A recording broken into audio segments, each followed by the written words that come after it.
Donc je m'étais arrêté ici dans la dernière vidéo. Pourquoi? Je vous avais montré que si vous faites un print ici, il va me le faire en 2 lignes. Pourquoi? Il va m'afficher ça.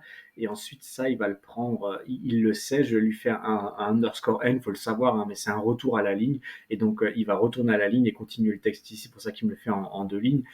Par contre, si je lui mets pas de print, il va me faire une sortie comme ça dans mon Jupyter Notebook, on va dire en version brute. Si maintenant je lui dis de faire un split sur ce caractère spécial, hein, donc ce caractère spécial pour faire le retour à la ligne, et ben il va me générer donc une liste, il va me mettre donc la première phrase ici, je suis un exemple. Ensuite ça il va l'utiliser comme séparateur, donc ça va disparaître, et ensuite il va me créer mon deuxième élément avec voici le résultat final. Voilà, donc ça fonctionne comme ça, mais sinon il y a une autre manière de faire, ça s'appelle split lines, et là vous n'avez rien de spécifique, vous n'avez pas besoin de mettre de paramètres, vous spécifiez rien, et il va le faire automatiquement parce qu'il va reconnaître en fait ça.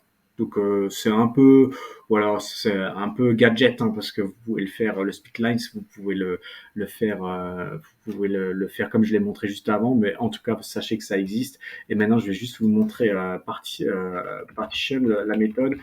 Qu'est-ce que c'est partition? Et ben imaginons que je veux faire une partition par, je vais enlever ça et je vais faire je suis un texte.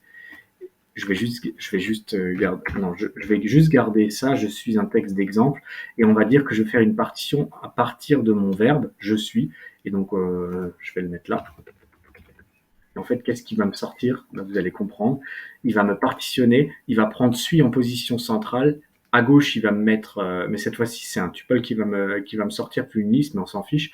Euh, Ce qu'il va faire, c'est qu'il va mettre ce que je lui ai mis, il va le mettre en partie centrale, ici. Et ensuite, tout ce qui est à gauche de suis, il va me le mettre dans un autre élément. Donc, il m'a pris ça. Et tout ce qui est à droite, il va le mettre dans un autre élément. Voilà, en gros, donc si je le remplace ça et que je lui dis que c'est, par exemple, un 1 ici, vous allez voir la modification, c'est très simple à comprendre. Voilà.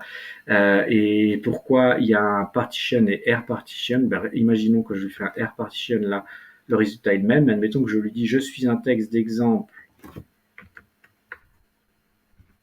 et ici un autre exemple. Et ben comme je lui fais un R partition, R comme right, on va partir de la droite et c'est celui-ci qui va utiliser. En gros, il va prendre celui-ci en partie centrale, ça il va me le mettre à droite et tout le reste ici, il va me le mettre à gauche. Si je fais un R partition.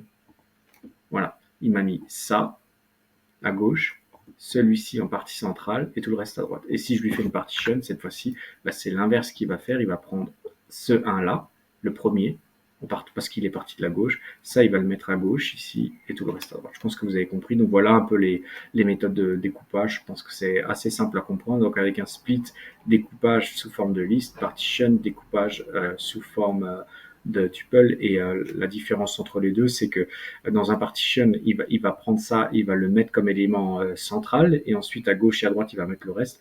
Et dans un split, si vous lui mettez un séparateur, il va l'enlever si vous voulez, et il va vous découper votre chaîne de caractères en autant de partitions qu'il pourrait en avoir, autant d'éléments qu'il pourrait y en avoir.